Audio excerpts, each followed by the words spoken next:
Bharatiya Janata party के कार्यालय में हार्दिक स्वागत है। साथियों, जैसा कि हम सब जानते हैं कि जम्मू कश्मीर का एक नौजवान जो राजौरी जिले का रहने वाला है, श्रीमान शोएब लोन साहब, जो कि बांग्लादेश के अंदर ढाका में MBBS फाइनल ईयर की पढ़ाई कर रहे थे और दुर्भाग्यवश मिस्टर शोएब लोन साहब का बांग्लादेश के ढाका में एक बहुत ही सीरियस रोड एक्सीडेंट होता है और इस रोड एक्सीडेंट में श्री शोएब लोन साहब बुरी तरीके से जख्मी हो गए। उनको ढाका के एक प्राइवेट हॉस्पिटल के अंदर जेरे इलाज उनका उपचार चल रहा था। जैसे ही ये जानकारी हमें प्राप्त हुई, शोएब लोन साहब के परिवार के जितने भी सदस्य हैं, मेंबर हैं, वो हमें आकर मिले। उन्होंने वो पूरी दास्तान सुनाई और ये बताया कि बांग्लादेश के ढाका के उस हॉस्पिटल में यहाँ उनका इलाज चल रहा है। वहाँ से वो शोएब लोन साहब को वापस भारत लाना चाहते हैं और भारत में उसका इलाज हो, एम्स नई दिल्ली में उनका इलाज हो। इसके लिए श्री शोएब लोन साहब के परिवारजनों ने हम सब से बात की। हमने तुरंत जैसे ही ये जानकारी प्राप्त हुई, माननीय प्रधानमंत्री श्रीमान नरेंद्र मोदी साहब के कार्यालय में ईमेल के जरिए ये सारी डिटेल्स हमने भेजी और माननीय प्रधानमंत्री जी के कार्यालय में हमने फोन किया। माननीय प्रधानमंत्री जी को जैसे ही यह जानकारी प्राप्त हुई कि बांग्लादेश के ढाका में हमारे हिंदुस्तान का एक नौजवान जो कि जम्मू कश्मीर के जिला राजौरी का रहने वाला है, वो दुर्भाग्यवश दुर्घटना ग्रस्त हो गया है और उसका इलाज ढाका में चल रहा है। बांग्लादेश के अंदर जो भारत के राजदूत हैं, ambassador of India in Bangladesh, उनको फोन किया और तुरंत भारत के एम्बेसडर जो हैं वो उस हॉस्पिटल में पहुंचे ढाका में। यहां श्री शोएब लोन साहब का इलाज, उनका उपचार चल रहा था। और उसके बाद जब प्रधानमंत्री जी ने सारी जानकारी पुनः बांग्लादेश के अंदर जो भारत के राजदूत हैं, एम्बेसडर, उनसे जब प्राप्त की, तो विशेष एयर एम्बुलेंस के जरिए शोएब लोन साहब को बांग्लादेश के ढाका से एयरलिफ्ट करके प्रधानमंत्री मोदी साहब ने उन्हें वापिस अपने देश हिंदुस्तान मंगाया और दिल्ली में all India institute of medical sciences AIIMS में उनको वहां भर्ती कराया और आज उनका इलाज वहां एम्स में चल रहा है। मैं दिल की अमीन तरीन गहराइयों से, हृदय की अथाह गहराइयों से अपने देश के माननीय प्रधानमंत्री मोदी साहब का धन्यवाद करता हूं। मैं आप सभी मीडिया के माध्यम से जम्मू कश्मीर की देशभक्त आवाम और जम्मू कश्मीर की अमन पसंद लोग, इन सब से अपील करता हूं, यह जम्मू कश्मीर हम सब का है। यह जम्मू कश्मीर हमारा मादरे वतन है।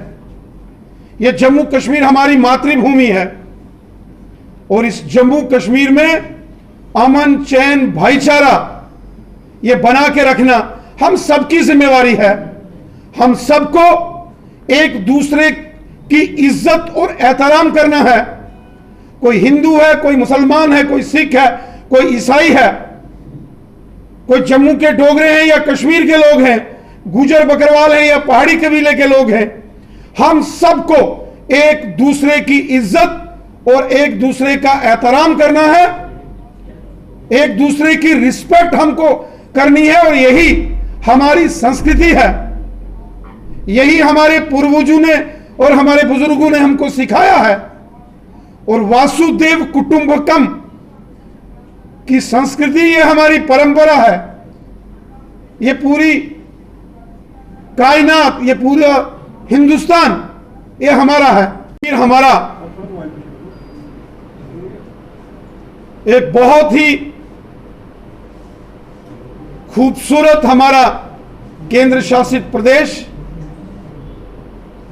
जम्मू कश्मीर हिंदुस्तान का एक सरताज है, एक मुकुटमणि है हमारे देश का, हमारी मातृभूमि का जम्मू कश्मीर।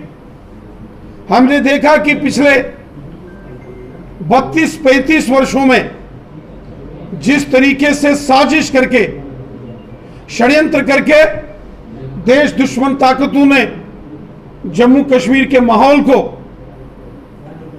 खराब करने की हमेशा कोशिश की।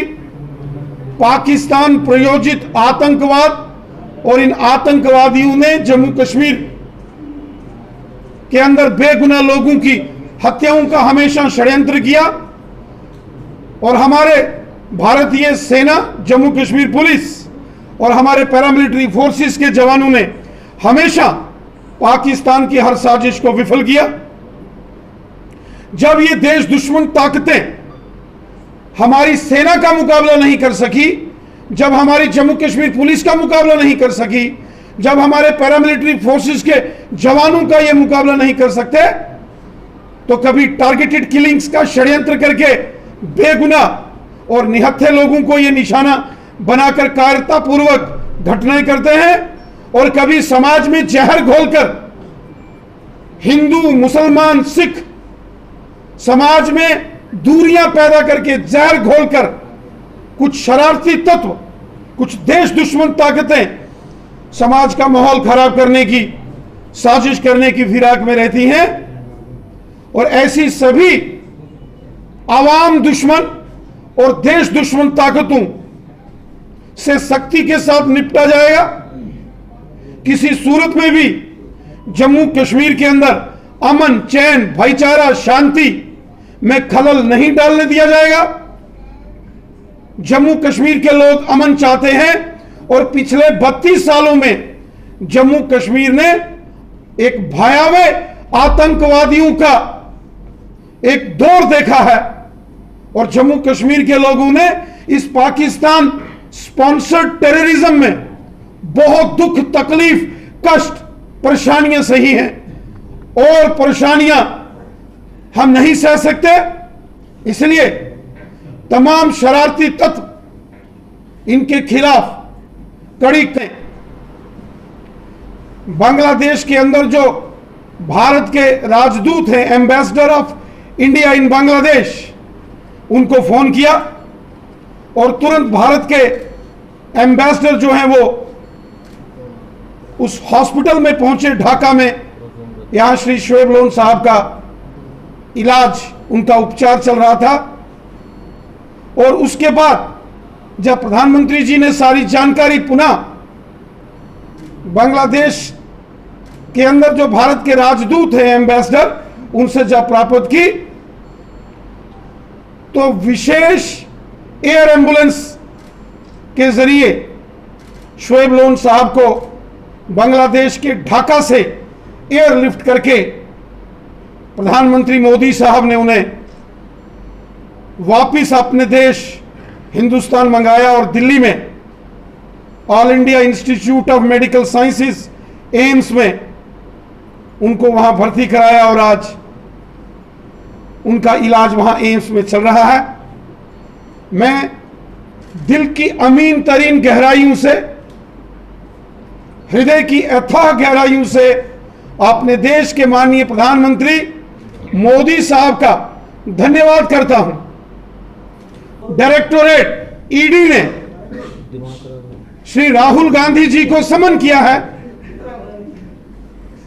ये एक नेशनल हेराल्ड मामले में जो फंड्स के अंदर गड़बड़ घोटाला हुआ है, उस मामले में श्री राहुल गांधी जी को ईडी ने समन किया है और ईडी ने कई बार श्री राहुल गांधी और श्रीमती सोनिया गांधी जी को समन किया और वो पहले पेश नहीं हुए।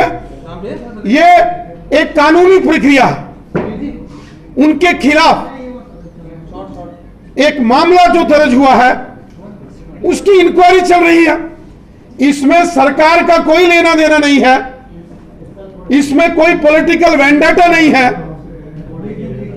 नेशनल हेराल्ड के जो फंड्स के घोटाले के एक मामले में, फंड्स की जो इलीगल ट्रांजैक्शंस हुई हैं, उस मामले में एक पुराने केस में जो ईडी ने कई साल पहले दर्ज किया हुआ मामला है, उस मामले में श्री राहुल गांधी जी को समन किया है। कांग्रेसियों को बहुत ज्यादा तकलीफ हो रही है, लेकिन उनको तकलीफ नहीं होनी चाहिए। कानून सबके लिए बराबर होता, वो चाहे कोई गरीब हो, मजदूर हो, आम शहरी हो या फिर कोई गांधी नेहरू खानदान का कोई सदस्य हो। ऐसा नहीं है कि गांधी खानदान के लोग कोई कानून से अनटचेबल है। अगर उन्होंने गड़बड़ घोटाला किया तो उसका सजा भुगतनी पड़ेगी। अगर उन्होंने कुछ गड़बड़ नहीं किया है तो कानून उनको बरी करेगा।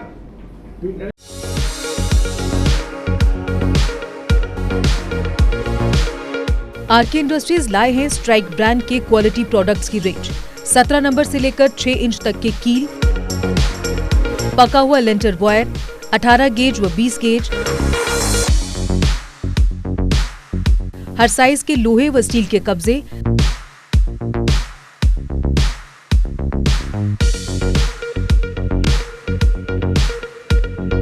जम्मू कश्मीर के हर जिले में डिस्ट्रीब्यूटर्स बनने के लिए संपर्क करें 9419166978।